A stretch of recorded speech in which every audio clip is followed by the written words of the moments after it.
My name's Steve and I love people who make things. You might need to take off your trousers, and we see... A number of times people have asked me to take off my trousers in a workshop hand. They sit at the heart of our communities, spreading wealth across the country. I look forward to Mondays. I love Mondays too. And I'm going to die here. I'm never going to retire. The isolation is great. No crowds apart from the tourists and sheep. And the occasional podcaster like me. Sorry about that. Yeah. These are uncertain economic times.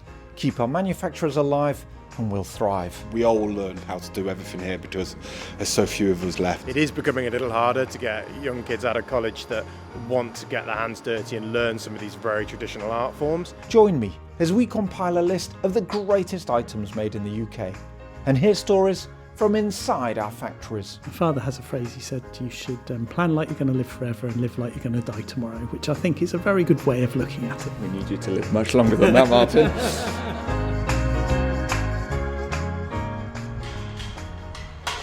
Welcome to the factory next door and welcome to Sheffield. We are just by a little light industrial unit and I am sure magic is happening behind a lot of these doors. Now we are here to celebrate a product that a number of you have suggested, either on Instagram or you've emailed me, steve@thefactorynextdoor.com. Now it's a product made by a company that has just come under new ownership and the new owners promising to maintain the heritage but change a couple of things. I cannot wait to get in there and chat to them about it. We are celebrating the Mountain Shirt by Buffalo Systems. Have a listen to what's coming up on this week's show.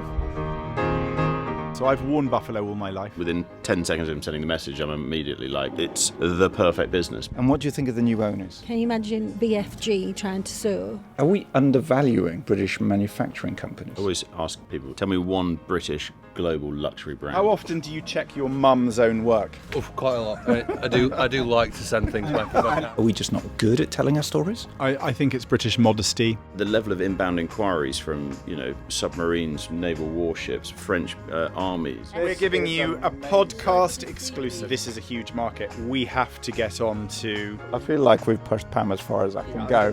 Please leave, I've got to crack on. James Sleater, co-owner of Buffalo Systems. Ben Fogle, broadcaster and co-owner of Buffalo Systems. Okay, James, I'm going to start with you. Just tell me where we are right now. Give me an idea. So we're in the manufacturing side of Buffalo Systems, in the old dairy. I always think it's quite an apt name, actually, the old dairy for a buffalo. Not that I tend to drink buffalo milk, but this is where the magic happens. There's a lot to be done. We've taken over the business 3 months ago, and we're desperately trying to expand it. So as you can see, we're sort of creaking at the seams. We're full of everything, and especially now Ben's bringing lots of expedition sledges and other bits of equipment. But it's exciting times for us, I think. Now, am I right in saying you've literally just got off a plane? Yep, work never stops. I love it. Okay, well, if you need any more coffee, just say. I'm carrying it around with me. Okay, Ben, can we have a little wander? And Yes. Can you show me some of the magic that takes place here? So let's just go. We'll take you into the main hub. As you can see, everything is done by hand. Come and say hello to Michelle over here. Hello, Michelle. How are you doing? So Michelle is... What are you working on, Michelle? Blankets. So blanket, this is quite exciting. So one of the things that I love about having a kind of small size business like this is that James and I and the rest of our team can be really super agile. So these blankets actually were made, and James might correct me on this, were made maybe like a decade ago for mountain rescue. They put in a specific order. They wanted some emergency blankets they could have in their vehicles, and we suddenly thought, ooh. So Michelle is busy making one of the green ones. So this is the Pertex outer. And once she has sewn the outside, she's putting the label on now. I'm sounding like I know exactly what she's doing. Sounding very, very professional about all of this. She has been my instructor. Michelle has taught me how to make one of our jackets. I say taught me. She is gave you a look there, which kind of said, I wasn't very good, put it that way. I think, you know what really, really blows my mind is how sophisticated and technical this job is. Can I have a quick word with Michelle? Michelle. You can be honest, Michelle. How long have you been here, Michelle? I've been here 12 years. Yeah. And what do you think of the new owners? Yeah, no, it's really good. It's nice to see all new things, things being redone, and It must be an exciting time being in the company now. it is very much so. Yeah, really enjoying it. And how was Ben learning how to sew a Do you know, coat? it was hilarious because he's so tall. Our machines are quite low, so when he was sewing, his knees were hitting top of machine, and his feet literally bigger than treadle. So it was like, can you imagine BFG trying to sew with a, one of them dollhouse sewing machines? I couldn't get that out of me. I have that vision. It's like BFG sewing like this. Yeah. Oh, they're back now. Thank you for chatting to me. It's all right. Well, that was illuminating.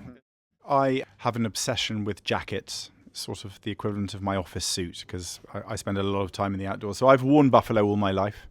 I credit a teacher of mine called John Moore. He was ex-Met, and at school he wore a buffalo. And I picked one up and have worn them ever since. But they're notoriously difficult to get hold of, especially if you live in the south. I actually resorted to coming up here. So I actually came up and met the previous owners, John and Sue, a handful of times just to get jackets made. I actually, when I became a dad, the first thing I did was get jackets made for the kids. I bought them up, actually. They're teeny weeny. So I got to know them. And then about a year ago, 2 years ago, on a whim, I came up here and I had this idea. I wonder whether they were thinking of selling. And then I thought, I can't volunteer to buy without any knowledge of anything to do with manufacturing. And the only person that I could think of who knew about it was the man who had made me some suits, who also loves Land Rovers. And James and I got to know each other. I was writing a book about Land Rover Defenders. He has he's got very good taste and has some amazing Land Rovers. He also has some amazing businesses on Savile Row, had made me some beautiful suits. So I called James up and said, have you ever heard of buffalo? And he sent me instantly a photo of him skiing in buffalo. I mean, sorry, I love buffalo. I'm not going skiing in this stuff because it's just too hot for me. So I was like, okay, this is an aficionado. He knows. And I said, is this a mad idea to suggest? And he was like, I think it's brilliant. And I think on a personal level, I was just looking for, I've worked in TV for 25 years. I love TV. I will carry on doing it. But I spend 8 months of every year away. I'm usually how James is today, kind of hanging with jet lag. He's doing a very good job. It's the coffee. So I just wanted to be in this country a little bit more, and I wanted to have an outlet for this creativity that I'm never really able to do. So, independently of Ben, a friend of mine, I suggested that he look at buying buffalo about 4 or 5 years ago. And anyway, that didn't happen. And then when Ben said buffalo, I mean, within 10 seconds of him sending the message, I'm immediately like, it's the perfect business because it has like a very almost evangelical following, and it didn't have an online outlet, no direct to source sales to a customer. And it's just a fantastic old heritage brand that we've got the ability to firstly and foremostly protect it. Keep the manufacturing of it in this country, build it and grow it into, I'd love it when everyone thinks of putting on a garment to go outside. It's almost, akin to everyone thinking of a barber. Buffalo should very much be up there. When you approached the previous owners, were they like, oh yes, thank goodness, phew, or were they a bit like, maybe? They had come to the decision that they needed to sell the business because John is approaching his 80s, I guess. Sue a little bit younger, but very much knew that there needed to be some form of succession planning. And lots of people had been snooping around. Lots of people had been trying to buy it.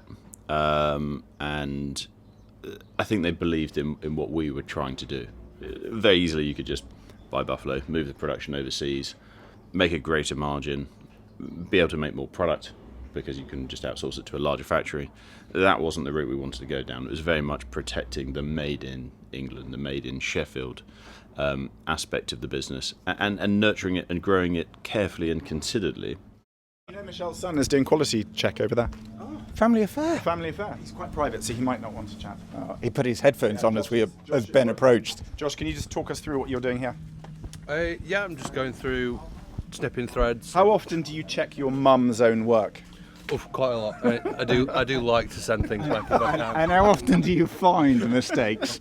If I can find an excuse to send one back, I will. But she's That must be beautiful for family harmony. Yeah, it is. She's very good though, so there's not many actually go back. I would say this is one of, I mean, I'm sure all businesses purport to do this, but I think for us this is a real USP because we really do check these and check them again. We know like what they're for. They're for extreme use. You don't want holes in things, or even like bits of thread. You don't want that going out to customers because they might end up pulling it when it gets there and it might pull part of the jacket. Or not wanting to labour the point, but you know, this could be a life or death role if you think about it. These jackets are really used by people in extreme conditions. Okay, not as extreme. You're not going to climb Everest in one of these. It's not what our jackets are made for. But mountain rescue use them. Special forces soldiers use them, and they will be using them in extreme conditions. And if one of these goes out with a mistake in it, it genuinely could cost someone their lives. So there's a high level of trust that people put into that clothing. Massive amount of trust. Hi, I want to jump in here and give a shout out to our show's partner, a company that has a long history of helping manufacturers optimise their operations.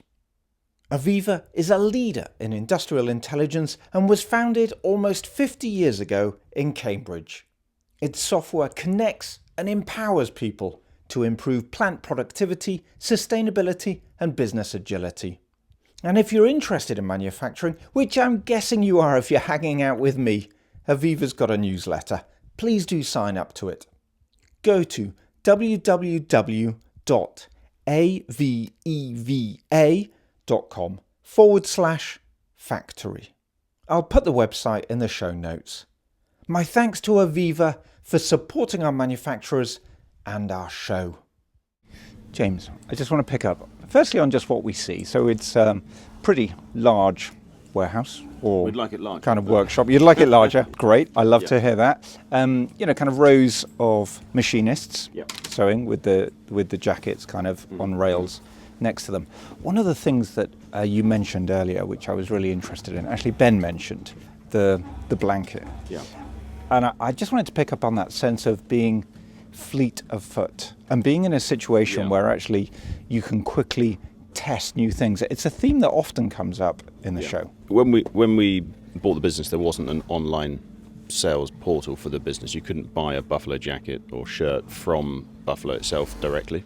We launched a website and we were gobsmacked by the response. And the blankets came about because we ran out of zips. Whenever we launch a product, we always sort of put our names into a hat and say how many we think we're going to sell in the first 24 hours. And I think I suggested that at the highest level we'd sell 30. And I think we sold 110. And that comes with its own unique problem because at the time of launch we'd actually only made 2. and that's the part of the process, is that obviously we need to keep everyone busy, we need to expand.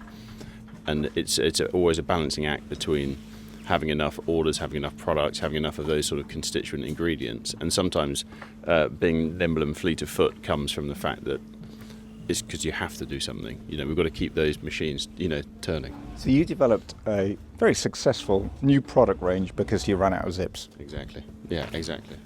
And to add to that sort of agility that we have, so Ilana, who really helps with our development and things. I came in today. I'm a bit like a whirlwind. I'm so full of ideas. Both James and I. Luckily, he's jet lagged, so he's tempered a little bit. But I come in like a whirlwind and grabbed the blanket and asked if she could put a hole in it so we can wear it like a poncho. One is already being done now. I don't know if James knows this. I'm probably stepping on toes, but by lunchtime, we're going to have a prototype poncho from the blanket that came about not having zips.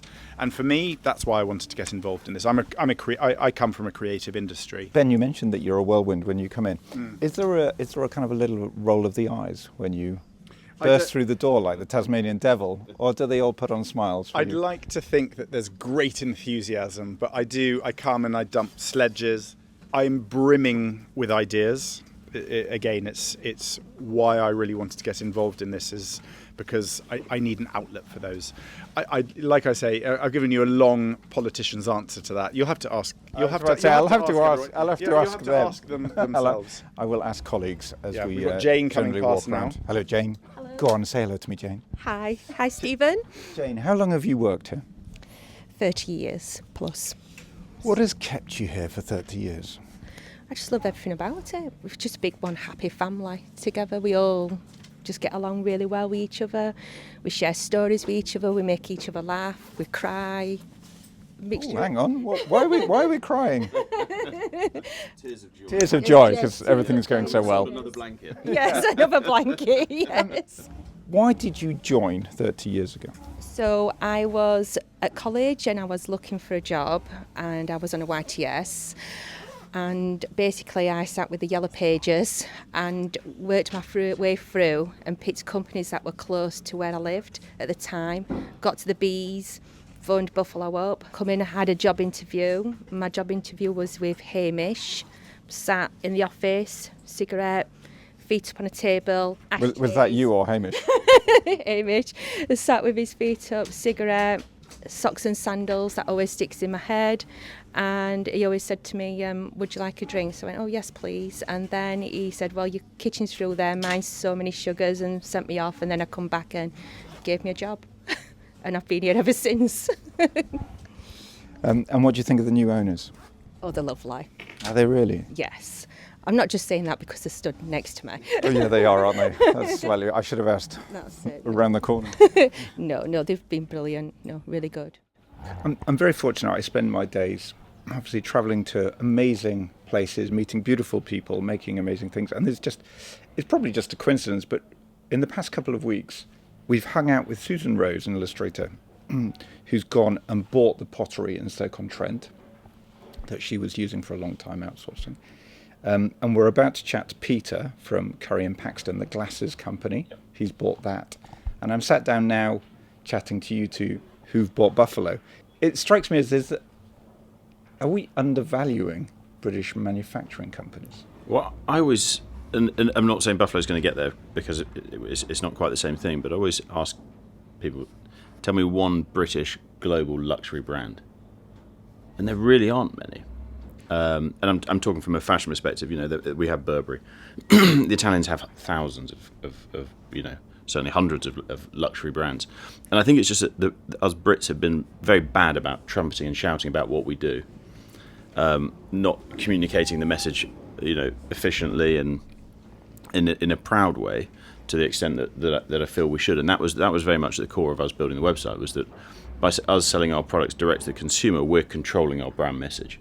We can tell the story of the product, whereas before, when we were selling it through wholesale channels, we were reliant on the member of staff in that shop to sort of know a bit about Buffalo and say, right, well, you should buy Buffalo because of this or that. And it's about having that control so we can tell the story. And we should be, not just us, but other manufacturers in the UK should be equally proud and trumpet.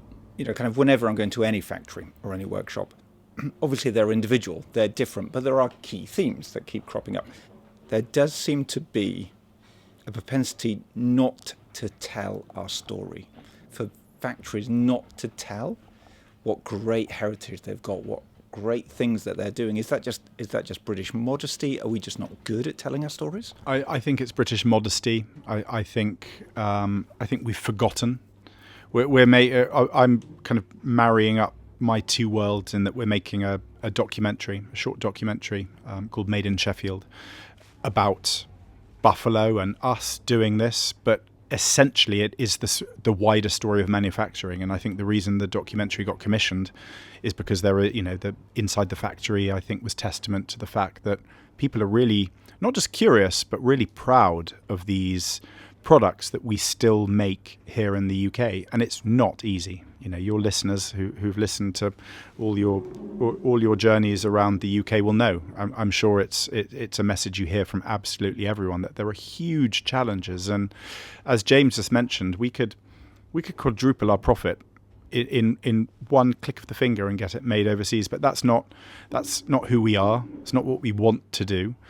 And I think, you know, especially, I don't want to bring it back to politics and the Brexit word, but if there's one thing we should really be celebrating and championing now in this post-Brexit world, it's British manufacturing.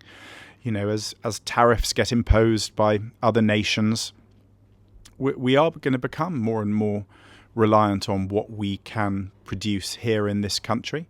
And if you go to an outdoor shop, which I go to all the time, and by the way, I love all those outdoor brands. You know, all the I'm not going to name check specific ones, but I love all the different outdoor brands. I think you'll be very hard pushed to find another jacket on the shelves of an outdoor shop in the UK other than Buffalo that is made here in this country. I put a caveat next to that. I'm sure there are some other small niche brands that I have overlooked there, so apologies to them, but the majority are all made overseas, and we really want to invariably in the same factories.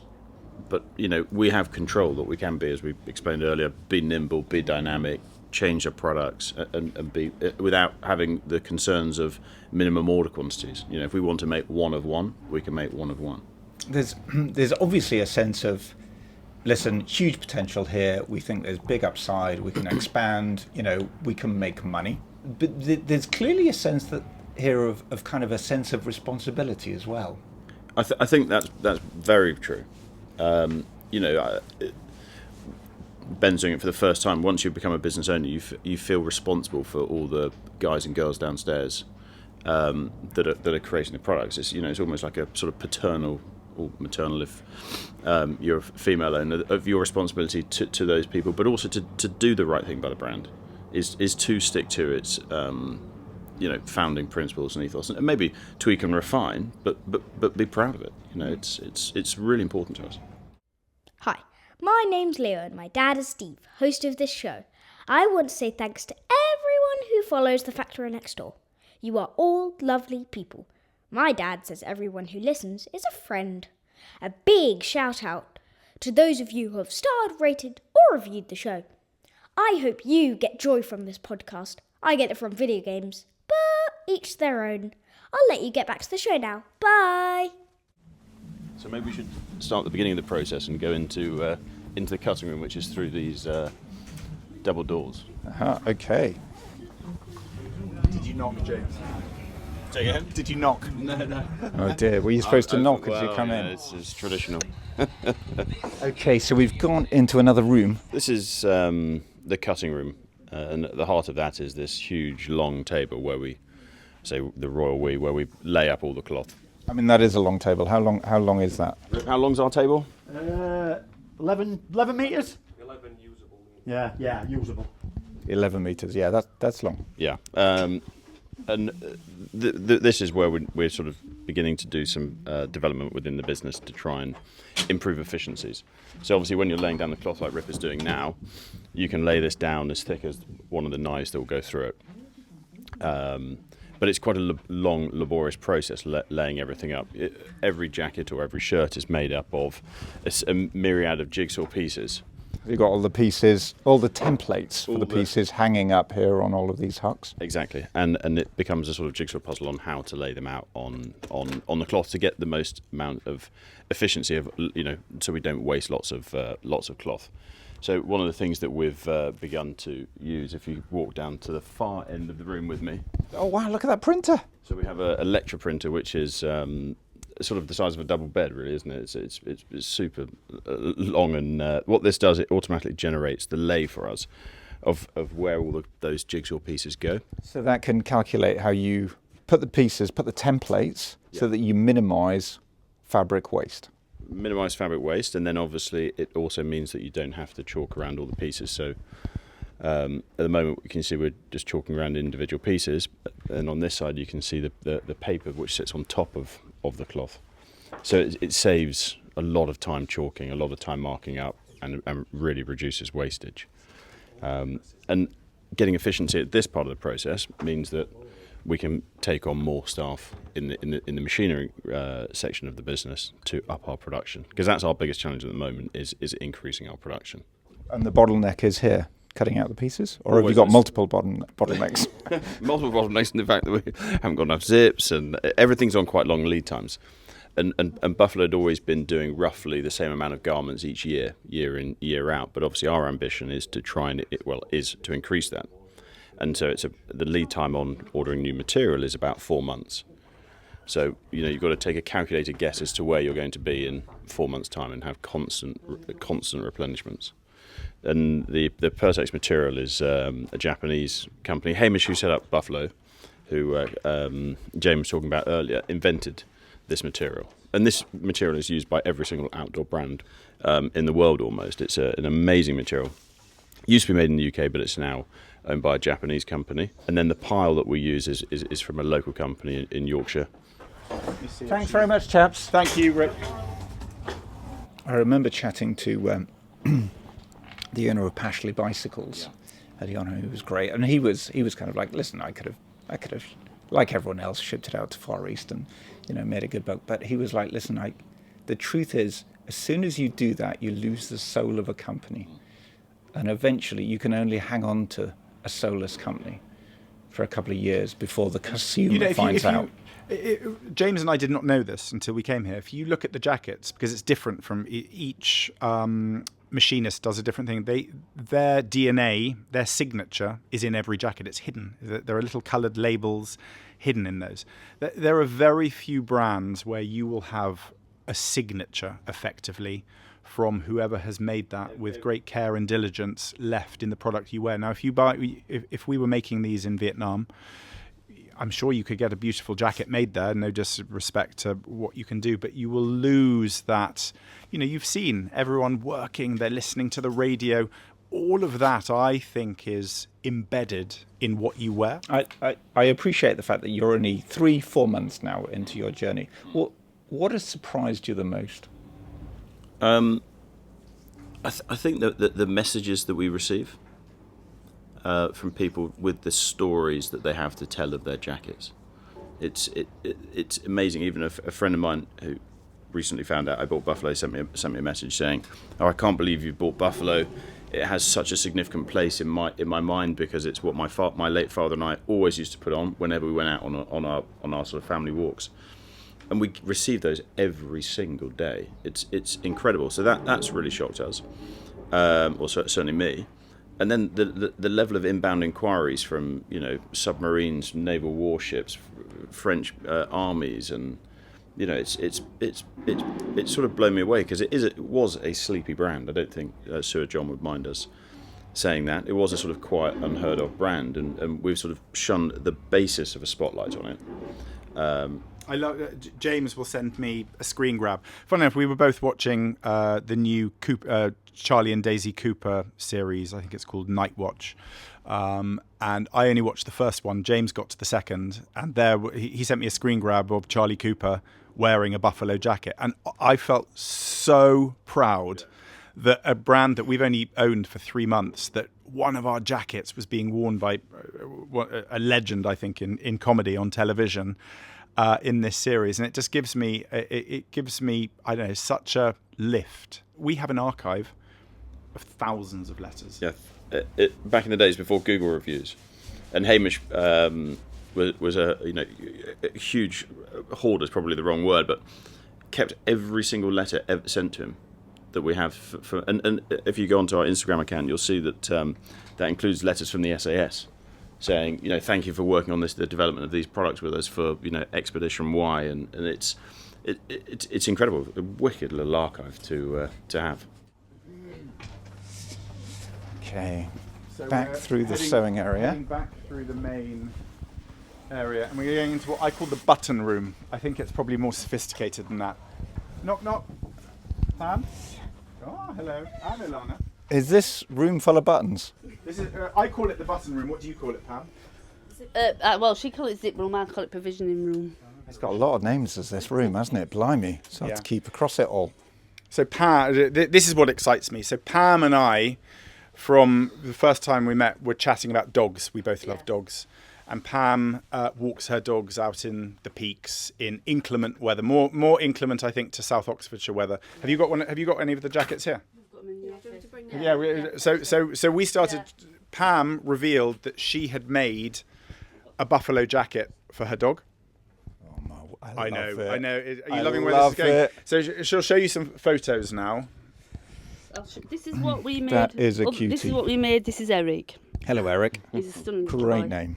And is that after Eric and Ernie? No, just it's a boy's name because boys are little prats normally. I hope it's not that way. It fits him.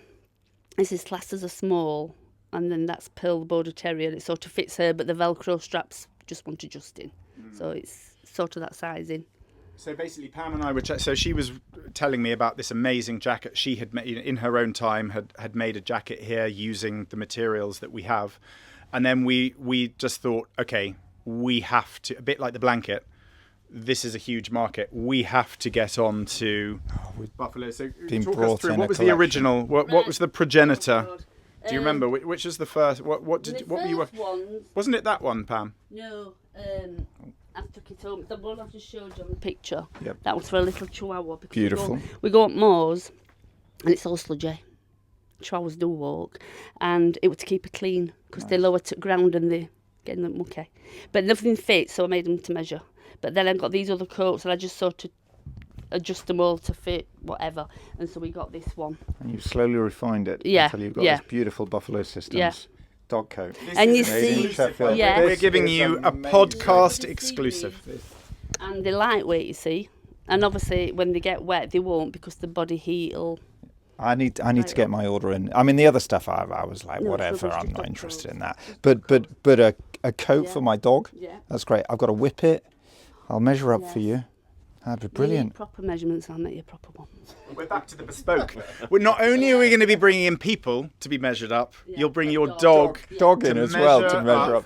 Are they really the hardest sort because they're long and thin and a deep chest? A huge you must chest. Admit, this would be a beautiful job. If we said to you, okay, you have a new role, basically you have to measure, everyone's going to bring their dog in to measure them up. You're going to measure all the... Good job. I'd love it. I can imagine this room just full of... It would be renamed. It would be renamed the dog room. Yeah. So, yeah. Were you always wanting a job where you're using your hands? You're creating things like these beautiful started off dog coats in the co-op supermarket, but I'm not very good with people. I could really tell that. They were saying that actually as we were coming in this room. They were saying, just be careful, she's not so good with people. I'm a terrier person.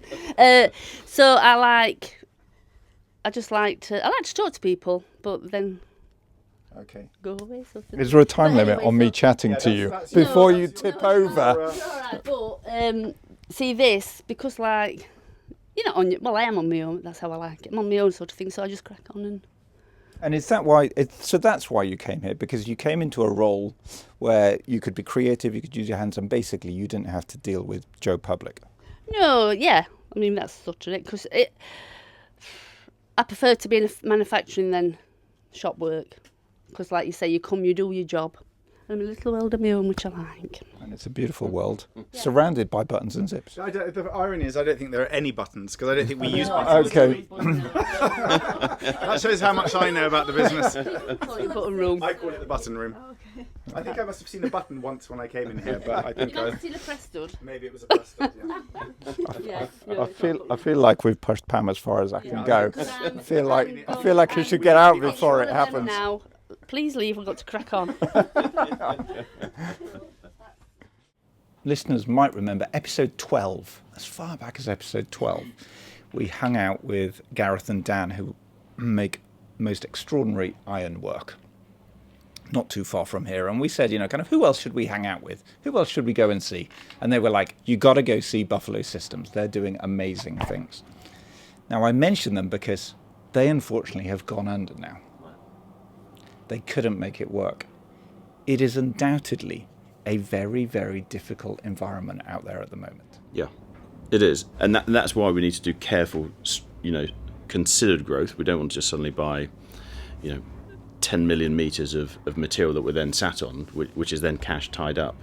it's being light and nimble, trying to manage our stock in the most efficient and effective way, where we have regular drops of zips rather than being replenished every 6 months. It just ties up cash flow. So it's just trying to work our finances, make them work harder for us. And I just have to name check quickly that Sheffield Council we've worked really closely with them from the first time I came up here and had that conversation about potentially buying it. I went straight to see them, their small business area. We've met so many and worked with so many people at Sheffield Council because we realised that if we wanted to make this work, we had to work with the local council, and they've been super helpful. Another manufacturing company not so far from here is in the process of closing down next month. And so the council are working with us to see how many of their staff that we could take on, and because we don't want to lose manufacturing jobs, which is something that we're hugely passionate about, and also we need to expand. In 3 years' time, imagine I come for a follow-up interview, and I sit down and I say, James Ben, you're looking younger than ever. How has it gone? What do you think you will be able to say? I'm a glass half full. So I'm definitely an optimist. I think James probably is as well. I see all the little signs. It's so tempting, and actually James has tempered me a few times when I have just thought, do you know what? All the signs are saying maybe we need to try and find a little bit of extra capital and just stick a grenade behind this. And he always brings me back to what we're doing, where this is still really fun. So I think we'll be having even more fun. I think we'll have a few more colours. I think we will have a few more products. If you ask someone, have they heard of Buffalo? They'll go, oh yeah, they're doing cool stuff. That is what I think will have happened. I every time I see someone wearing a Buffalo jacket, I can't help but go up to them, and I don't go, oh, listen, I'm one of the owners. So I did that once, which I'll tell you about in a second, but I go and say, oh, you're wearing Buffalo, tell me about it. And they will spout for minutes how amazing the product is. The only time I did go up to someone and said I own the business, I was with my son, and I said, oh, if you go out to Downing Street, you'll see all the police officers, all the armed response wear Buffalo jackets. And my son, who is 10, said, I just don't believe you. So I went up to the gates at Downing Street, and I was wearing my Buffalo, and obviously so were the officers. And I said, look, George, what jacket is he wearing? And so immediately they started talking about, to me. And I said, well, actually, I'm one of the owners. And I couldn't stop them talking. I just want more people like that, just to have nice experiences and more people out wearing our products, even if it does mean a few colourways extra. And your son definitely heard that conversation, It right? definitely did. He was okay. Good. That must have been an amazing moment. Yeah, it was really sweet. And James sent me a WhatsApp photo in my photo bank of people wearing Buffalo. He sent me a picture of the policeman at Downing Street wearing our Buffalo. Yeah. That photo bank must be growing very large. Congratulations, both of you, to your purchase, and best of luck. And thank you for an amazing work that you're doing here. Thank you. Thank you. It's great fun, and great that we can share it with you. Okay, so into our shed of greatness goes the Mountain Shirt by Buffalo Systems. My thanks to Ben, James, Pam, Michelle, basically everyone there who so warmly welcomed us into the old dairy. And thanks for all of your messages. Helen Suggett and JC on Spotify. I'm grateful. I also discovered there's different comments and reviews on the US version of Apple Podcasts as opposed to the UK one. Hadn't realised. So huge thanks to our friends in the US, including Beg Pardon and Good Grams. Wishing you all happy holidays. Let's meet again in 2 weeks for another visit somewhere. For now, wherever you are, whatever you're doing, I hope you're happy. Until next time, bye.